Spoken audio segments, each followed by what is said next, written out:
You're saying more black people get abortions. Yes. So I looked Okay, it up. why is that, white lady? White lady, why do more black people get abortions? Because abortions are based on what? Lack of access to resources. No, because abortions disproportionately happen to impoverished people.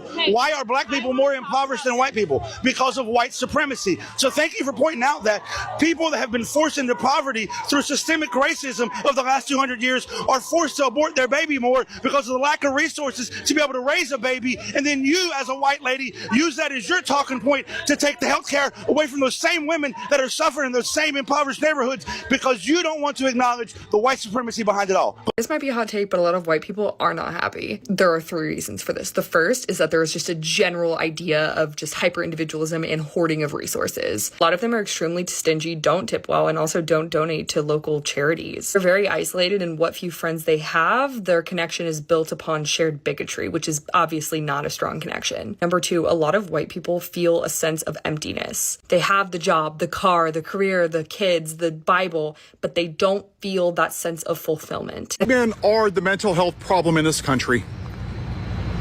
Jim Crow, white men. Slavery, white men. Segregation, white men. Concentration camps for Asian Americans in the late 30s and early 40s. 1,800 people died. How many black people were hung from trees? 8,000. Let me guess. Oh yeah, once again, white men. The gun violence? 98% are men. 84% are white men, U.S. citizens. I see a trend. How about the Middle Passage where 1.2 African Americans died? Oh yeah, once again, white men. Why was the Second Amendment written? Let me think. Oh, so black people couldn't have their freedoms. So the white men could once again control them. Who's in the White House? An adjudicated rapist, convicted felon white man. Wow, I see a trend. But somehow Americans are just begging to blame a trans person, a non-white person.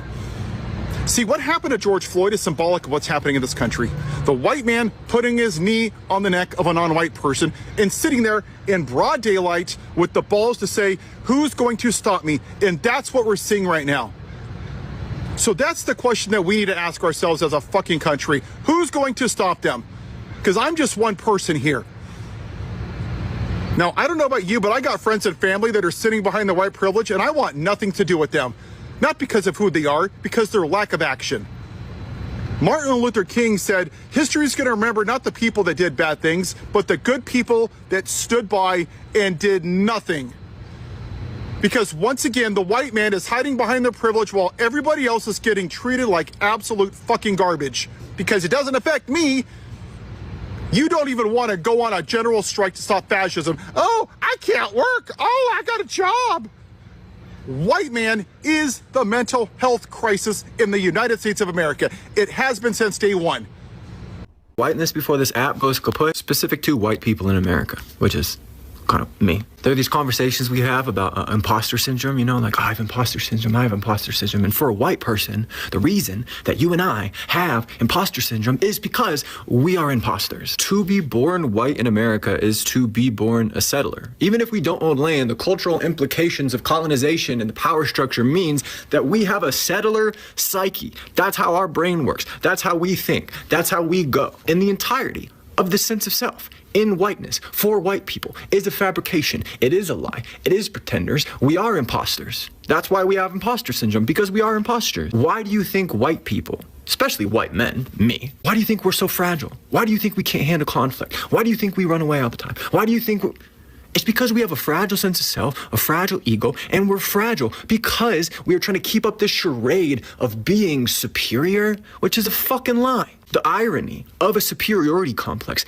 is a deep sense of misery and fragility that makes life not enjoyable because we are actually living counter to what is true to humanity, which is that we are all the same fucking species, meaning we are all equal, we are all worthy and valuable to the same fucking degree. But because we have so distorted that, because of our ancestors have so distorted that, maybe I should point down, they're certainly not going there. Because of that distortion, we are born in this psychological framework where we have this really fragile sense of self and we're just trying to keep up with the Jones, keep up the fucking charade, and we don't do the fucking work internally to actually figure out how to root and ground ourselves in some sort of values, to respect the humanity of others, to respect the humanity of ourselves. And so we just pretend, and then we feel terrible. I'm an imposter. They're going to find out, and then I'm a fraud. Well, you're a fucking fraud, and so am I. because we're fucking white Americans. Now, this is a little bit different for men and women.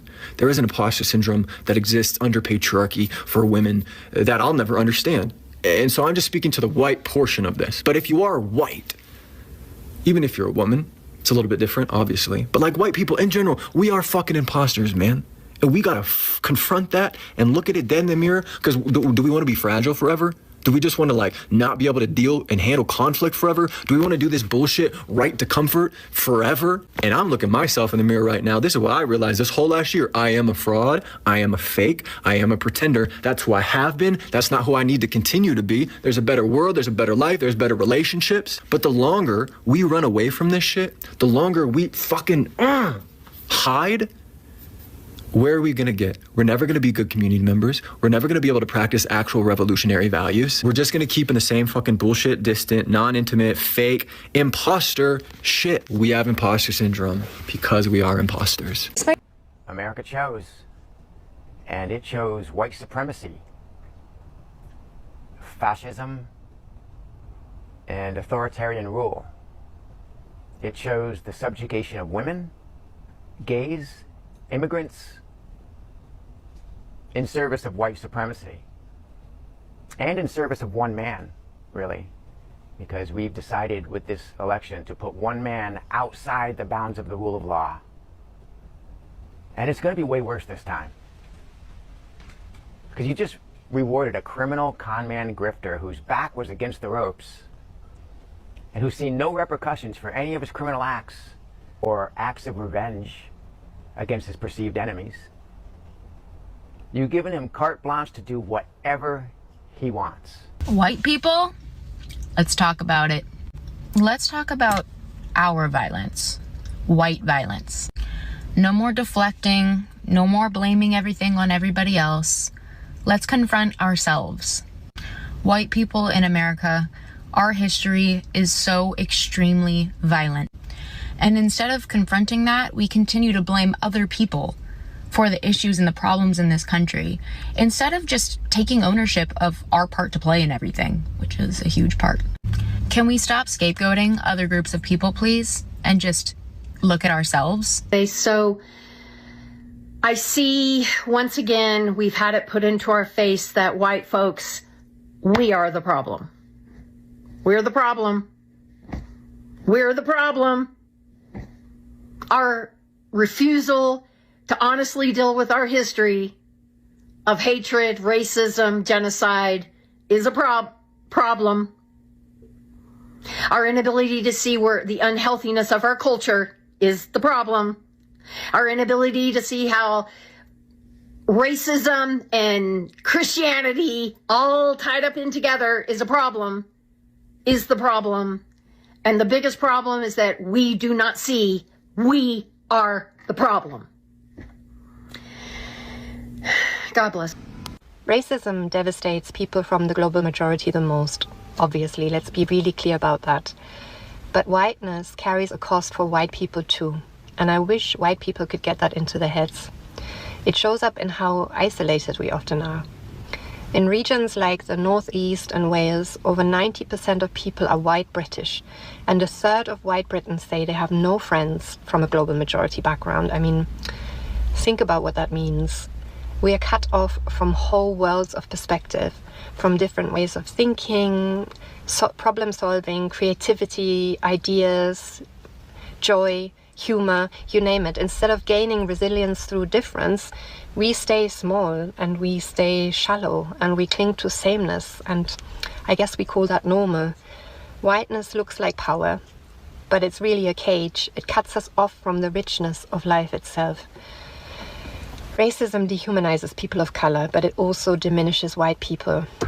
And anti-racism isn't charity work, remember. It's how we open the door to fuller humanity, connection, and possibility.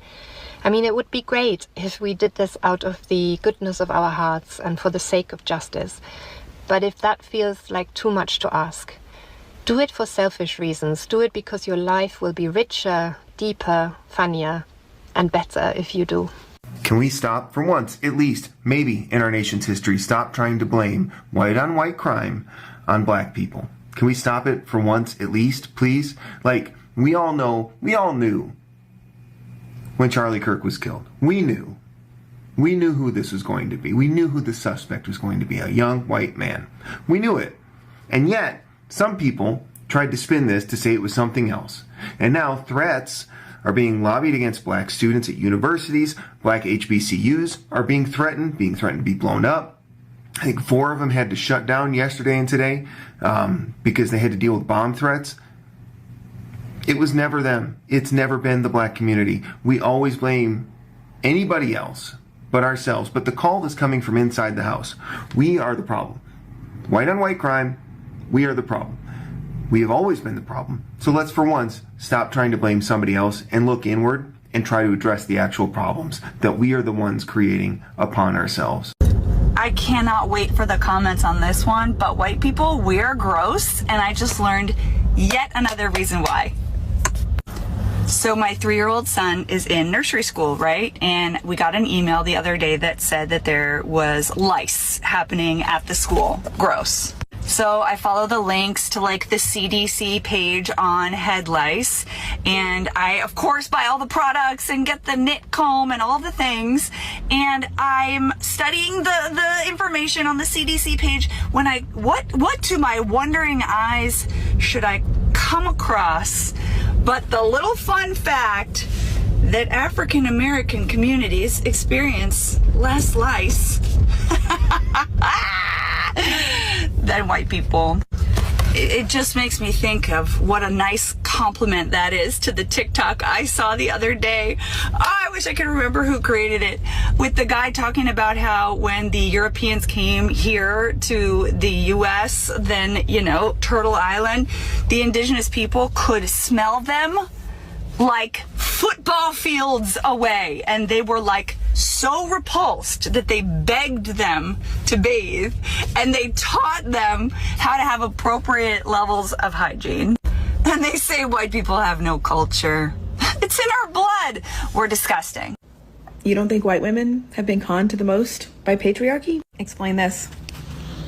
92% of black women voted for Kamala Harris, and only 47% of white women did.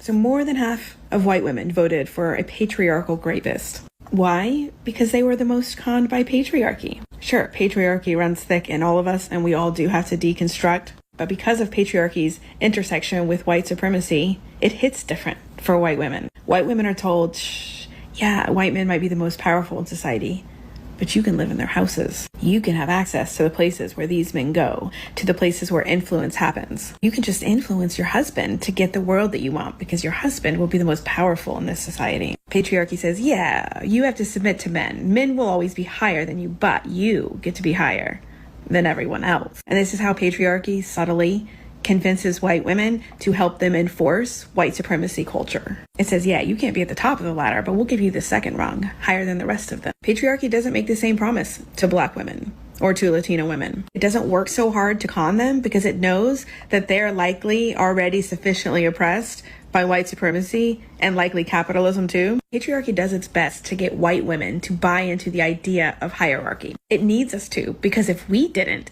we alone could be the force that changed the tides. There are enough of us. So what it tries to offer us instead, in order to entice us to play the patriarchal game, is it says, but you can be not like the other women. You can be better than the other women. You can be the cool girl or the sports girl or the trophy wife, while all those other women are getting oppressed because you're the exception. That's right, you're going to be the exception. Then you will get treated better by patriarchy. Patriarchy won't forget about you and render you invisible when you're in your 40s like it does those other women. You're special. If you're just self-sacrificing enough and you prioritize your children and your husband, oh, there will be a bright future waiting for you. Don't listen to those other older women. They're just bitter because they're not special like you. You're different. Patriarchy barely plays that game with other women. That is a game designed for white women. It's why white women are so competitive with each other, because they all think they're vying for the slot of the special woman, the exception to the rule that applies to other women. Little do they know there was never any such exception. That carrot is like the bunny that the greyhound is chasing around the track. It always just seems to elude them. By the time they figure it out when they're in their 40s, and they start getting treated like they have no value, well, by then they'll just be discarded, while their husband gets somebody younger who doesn't yet know this, and then that younger woman will be told, you're the exception. It won't happen to you. Just wait, you will be cherished forever. White women need to own our shit. You should be really embarrassed by this. Go ahead, be on the wrong side of history. Listen, Shaquita. Isn't that racial profiling? I'm not stitching this to stitch for this woman to understand anything, because there isn't a chance she's going to until she needs other women. She just won't understand it until she needs other women. Because white women are the problem. White women are the problem. I am the problem. So I'm trying to be part of the solution. I'm trying to help white women understand that the reason that you're going so hard is because a man told you to go that hard. And men are getting you to do their bidding war for them and go against women. You know, I am a woman's woman through and through, have been my whole life. I have never, will never, and don't need to ever be a pick-me girl. And it's really sad that white women are the problem. But we need to be part of the solution now. White people have done every single thing in our power to make Black people feel less than, to feel worthless, to feel inferior, and you didn't. We failed. We failed in that. We enslaved you, we beat you, we bred you, we treated you worse than cattle. We did everything that we could in order to make the Black person in this country feel inferior. And you are still here and you influence everything. Every single day is influenced by a Black person in some way. Music is influenced by Black people. Fashion is influenced. The way we speak is influenced. Every single thing that is American culture has been influenced by Black American. So as a white person, if your people have spent hundreds of years telling you that these other people are worth less than you, you're going to be fucking annoyed when they don't act the way that you've been told that they should fucking act, right? That's their mentality. That is what their mentality is. They've been told their entire lives that Black people are inferior. And so when you don't act that way, it enrages them. And that is it. It's jealousy. The community that Black people have in every situation, Montgomery, there was a hat thrown in the air and you guys jumped into action. It was, I am so trying to be respectful. I really not trying white woman tears this. Black women have the DNA for every single human on the planet. It is in your bones. You make it. And that is magic. So it's another, it's like, I don't mean this in any disrespectful way. They're playing their role.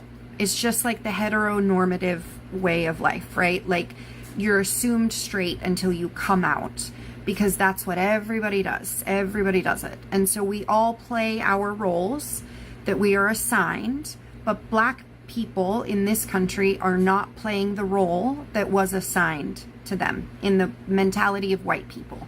You guys aren't taking out our garbage. You're not taking care of our children. You're not in the fields. You know, you're educated. You are highly educated. Like, again, you are more educated. Black women are more educated today than every other class of person. And that happened in less than 50 years. It is jealousy. It is rage, and the fact that you guys are not playing the assigned role that they think that you should be playing. So I hope that this was respectful. But there's a huge difference between being not racist and anti-racist. Growing up as a white person, I was not racist. I didn't say the N-word, but I also was terrified to participate in any sort of discussion about race. I sort of just stayed out of it, right? I was like, this isn't a problem I contribute to, but it's also not gonna be a problem that I help put an end to, I guess. Then I went to college at Brown, and that's where I learned that not being racist is in its own way contributing to racism.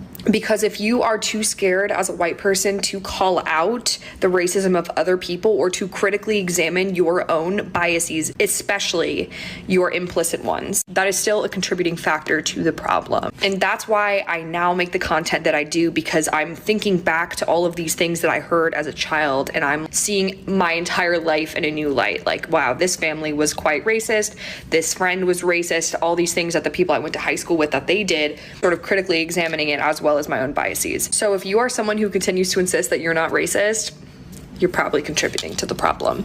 So black people are taking white jobs. China gave us the China virus. Haitians are eating pets. Puerto Rico's a floating island of garbage. What the fuck are white people besides gigantic pieces? That video was taken down after it went very viral because apparently there was a whole bunch of people who didn't like me talking shit about the white folk. But I'm here today on November 6th, the day we literally lost our democracy, to tell you that white people are the fucking problem. We've always been the problem, and we're always going to be the problem. I am not one of those fucking pick-me girls, okay? I am on all the marginalized groups' side. I will say fuck the patriarchy to anyone who will listen. This right here, this Donald Trump presidency for 2024, white. So it's, we let all of our black and brown and gay and lady friends, we let everyone down. Yep. You can only blame you, white people. And I'm trying to make this video so it doesn't come down because you are the fucking racists in this country. Yep. I mean, you are the ones that called every marginalized group a slur.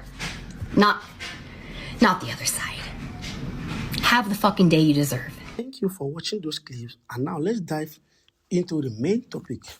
For generations, one narrative has echoed through parts of American politics. Whether something went wrong or anything that happened, it was often easier to point fingers at Black America. And now the narrative is changing, as many white Americans are asking the question themselves about how history and why would they point at Black Americans whenever everything or anything happens within the community. Why is it that they have to blame the Black American for their own mistake, why they are the one demanding for white supremacy? More historians, journalists, and everyday Americans are questioning whether Black community were too open, and why would they be blaming them for everything that happened within the community. Now, rooted in economic inequality, discriminatory policy, political decision, and systematic failure, they argued that simplifying complex problems by blaming one group only delayed resolution, which is the Black American. Critics say the pattern did not just harm the Black American, it hurt the country as a whole. Instead of investing in struggling school, rebuilding neighborhood, or addressing economic challenge, public debate frequently became focused on assigning blame rather than fixing on the underlying issue. Now, as more Americans are revisiting, the more voices are joining the conversation. Many people are asking difficult questions about the story they were taught and the assumption they made long time about Black America. This is not about rewriting history, it's about examining it honestly. And whether you agree with that assessment or not, one thing is clear: American conversation about race, responsibility, and accountability is changing gradually, and the willingness to challenge old narrative may shape the country's future just as much as it past, because every race needs each other. White cannot survive without the Black American, and likewise, the Black cannot survive without the white American. But how will they now do it that they will not be blaming the Black American for the mistakes they have made over several years ago? That is what this topic is all about. If you found this analysis thought-provoking, hit the like button, subscribe to the channel, and turn on the notification bell for more in-depth discussion on history, politics, and global affairs. Now it's your turn. Do you think America is becoming more honest about history, especially the white, or do you believe the debate has become too polarized? Let us know in the comment section, and let's keep the conversation respectfully.